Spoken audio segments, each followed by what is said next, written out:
तो जी हाँ दोस्तों, मार्केट में एक जो है वो बड़ी भयंकर गिरावट जो है वो मैंने हमें दिखाई देने पड़ रही है। लगातार जो एफआईज हैं वो बेच रहे हैं माल। लगभग 80,000 करोड़ के ऊपर एफआईज ने जो है वो माल बेच दिया है।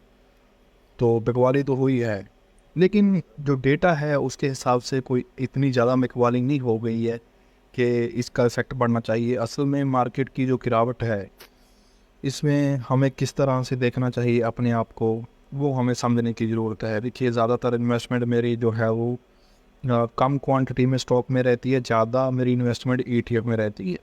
तो ईटीएफ में मुझे इतना डर नहीं लगता, लेकिन मेरे पास ज़्यादा जो है वो स्मॉल कैप ज़्यादा स्टॉक है, मिड कैप और स्मॉल कैप। तो आपको पता है कि मिड कैप और स्मॉल कैप में बहुत ज़्यादा गिरावट जो है वो चल रही है। तो उसी तरह से हमारा लगभग 5% पोर्टफोलियो डाउन है। तो लगातार जो है वो मार्केट डाउन ही जाता जा रहा है। तो इसमें कोई वो राय नहीं है कि मार्केट आने वाले समय में फिर से ऊपर बढ़ जाएगा, क्योंकि मार्केट का बिहेवियर ही ऐसा है, वो कभी डाउन जाता है कभी ऊपर जाता है। लेकिन इस इस जो टाइम में हमें धैर्य रखना पड़ेगा, और धैर्य के साथ ही हम जो है वो आगे बढ़ पाएंगे। लेकिन मैं देख रहा हूँ कि एफएमजीसी सेक्टर और आईटी सेक्टर दोनों के अंदर अच्छा खासा मूव है वो चल रहा है।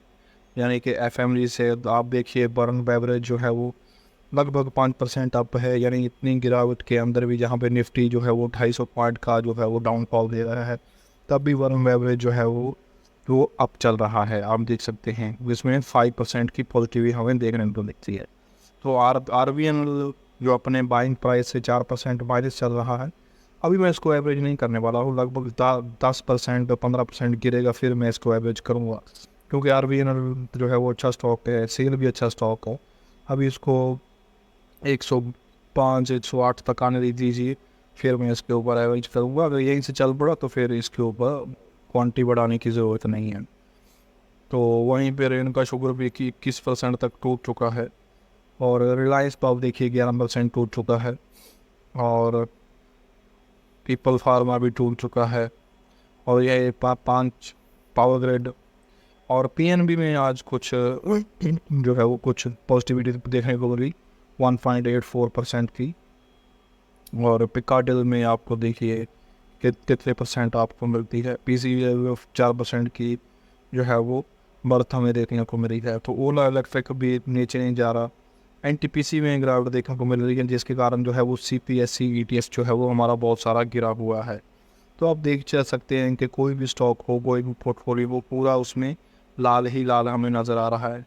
तो यही यही दौर है हमारे पेशेंट को टेस्ट करने का, कि किस तरह से हम मार्केट में खड़े रहते हैं। मार्केट में जो गिरावट है, अंधाधुंध चल रही है। मुझे लगता है कोविड के बाद ये ऐसा क्रैश हमने पहली बार देखने को मिला है। लगभग 2000 पॉइंट की निफ्टी जो है वो टूट चुकी है। आप मान लीजिए कि अपने हाई से लगभग 2000 पॉइंट नीचे ट्रेड कर रही है। एम और रियलिटी आप देखिए कि 9% डाउन चल जा चुका है, और मफांग में आज तक तेज़ी देखने को मिली। आप दूसरी तरफ मैं बोल रहा था कि IT20 के अंदर आप देखिए कि IT20 के अंदर भी आपको एक भयंकर तेज़ी देखने को जो है वो मिल रही है। 2.38% की जो तेज़ी देखने को मिल रही है। IRFC थोड़ा सा अप है। IRDA, इरेडा, ये भी अप है। इरकॉन हालांकि अच्छी कंपनी है, आप इसके फंडामेंटल चेक कर लें, जो है वो सब कुछ इसका अच्छा है। अभी तो चलो नहीं आएगा, ठीक है ना। तो आप देखिए कि इसकी पीई जो है वो 20 पे है, इतनी बड़ी पीई भी नहीं है। ROI भी 15 की है, चल रही है। तो स्मॉल कैप है, स्मॉल कैप के लिए इतना चलता है, और फिर भी जो है वो काफ़ी दिन से ये रुका हुआ है। तो मैं समझता हूँ एक इरकॉन भी एक अच्छी कंपनी है, लॉन्ग टर्म में हमें रिटर्न बना के ही देगी। इंडियन ओवरसीज़ बैंक भी 4% आज अप है, हालांकि ये 74 से 52 पर टूट चुका है, और लगभग 30% जो है वो टूट चुका है। लेकिन अगर आप इसके फंडामेंटल चेक करेंगे तो फंडामेंटल इसके भी जो हैं वो बहुत ही अच्छे आपको मिलेंगे। तो MO30I ETF ये भी 2% डाउन है। तो कुल मिला के आप देख लीजिए कि CPSE ETF कहाँ हमें 5% का प्रॉफिट दिखा रहा था, लेकिन हम इसमें लॉन्ग टर्म में बैठे हैं। तो आज देखिए ये बिल्कुल ही डाउन आ गया है। तो हम इसमें डरने की कोई बात नहीं है। आने वाले वक्त में ये और ऊपर आ जाएगा। CDSL और BCS BSC में स्टॉक में भी आज तेज़ी है। बैंक भी थोड़ा सा डाउन आया है, 1.5% की जो है वो गिरावट है इसमें दर्ज की गई है। तो ये था हमारा पोर्टफोलियो, लगभग 36,000 रुपया माइनस में चला गया है। तो इससे हम घबराते नहीं हैं, हम जो है वो फिर से एवरेज कर लेंगे, फिर से ETF वगैरह स्टॉक ऊपर आ जाएंगे। तो यही होता है कि जब गिरावट होती है उसमें पैसा आपके पास होल्ड कैश में रहना चाहिए, कम से कम अपने पोर्टफोलियो का 20 से 25%। अगर आपके पास अपने पोर्टफोलियो का 20 से 25% रुपया है, तो आप समझ लीजिए कि आप जो है वो एवरेज कर पाएंगे और आपको कॉन्फिडेंस भी फील होगा, और कल को मार्केट ऊपर आता है तो आपका बाइंग प्राइस जो है वो ऊपर आ जाएगा।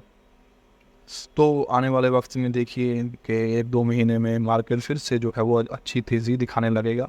लेकिन अभी मार्केट जो है वो कंसोलिडेशन स्टेज में है।